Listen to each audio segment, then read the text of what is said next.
শুভ সকাল বন্ধুরা, জীবনধারা চ্যানেলে তোমাদের সবাইকে স্বাগত। আশা করি সুস্থ আছো, ভালো আছো।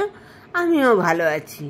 এই সকালবেলা উঠে বিছনা গুছানো হয়ে গেছে। এই যে জামা কাপড়গুলো সব আজকে গুছাবো। কি হয়, এই গরমকালে এত জামা কাপড় বেরোয়, একটুখানি বাইরে যাই, স্নান করি, 4-5 বার স্নান করা হয়ে যায়, সেই জন্য জামা কাপড়গুলো সব জমে গেছিলো। তাই প্রথমে জামা কাপড়গুলো গুছিয়ে নিচ্ছি, না তো ঘরটাও বাজে লাগে।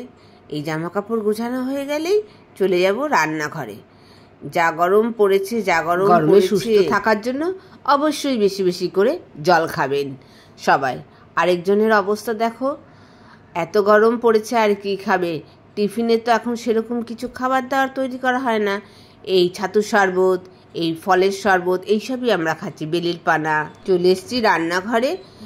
এই চিকেন তো রবিবার মানে চিকেন, জানো, চিকেন কিছুটা এনেছে। চিকেনটাকে ধুয়ে টুয়ে রেখে দিয়েছি, টক দই মাখিয়ে, লবণ মাখিয়ে। আর এদিকে একটু সাদা ভাত বসিয়ে নিয়েছি। আর এটা হচ্ছে পাট শাকের ঝোল। এই গরমকালে পাট শাক খাওয়া খুবই ভালো।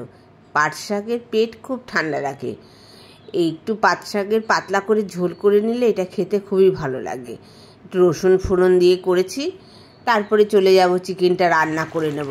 গরমে বেশিক্ষণ রান্নাঘরে থাকতে পারি না, তো সেই জন্য পরপর তাড়াতাড়ি করে রান্নাগুলো এখন সেরে ফেলি।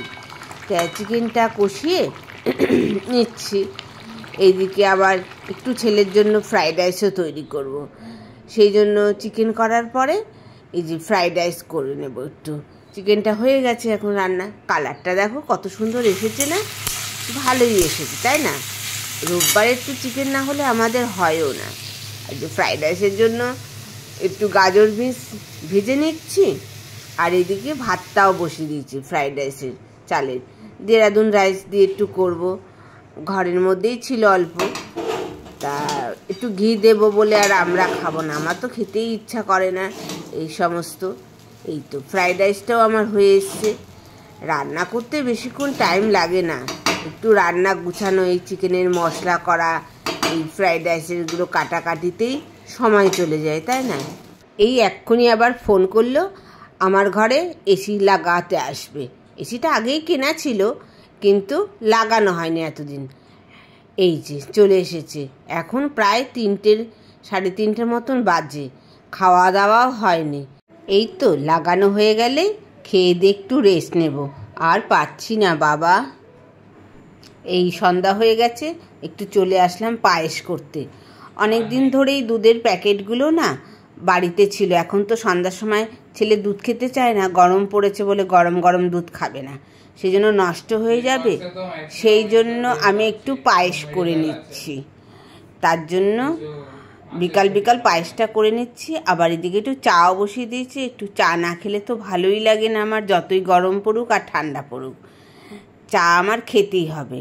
দেখতে দেখতে পায়েসটা হয়ে গেছে। এখন একটু চা খাবো। চা খেয়ে কিছু কাজ আছে, সেটা তোমাদের দেখাবো। সেই কাজটা চা খাওয়ার পরে করব। চাটা আগে খেয়ে নিই, তাই না?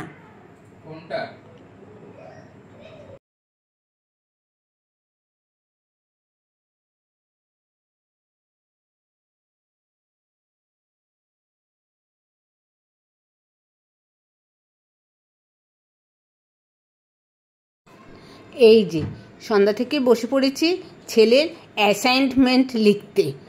আর বলো না, কত যে লেখা বাকি, মানে তোমার 12 পেজ প্লাস 12×3=36 পেজ লেখা বাকি।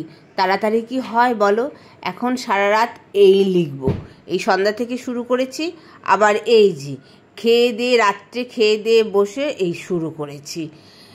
আজকে আর ব্লগটা বেশি বাড়াবো না। জীবনধারা চ্যানেলের যারা আমার পুরনো বন্ধু, তাদেরকে জানাই অসংখ্য ধন্যবাদ। আর নতুন বন্ধুদের জানাই আমার চ্যানেলে স্বাগত। তোমাদের কাছে অনুরোধ, আমার চ্যানেলটিকে সাবস্ক্রাইব করে দিও। সবাই সুস্থ থাকো, ভালো থাকো। এই দেখো না, কোমর ব্যথা হয়ে গেছে, পিঠ ব্যথা হয়েছে। রাত্রি এখন 12টা বাজে, 1-2 অবধি তো লিখবই। লেখাগুলো শেষ করে দিতে হবে, না তো ছেলের কলেজে জমা দিতে দেরি হয়ে যাবে। ছেলেও কিছুটা তো লিখছেই, ওর লিখে লিখে তো পাচ্ছে না, তাই আমি বললাম দে আমিও লিখে দিই। Tata, bye bye.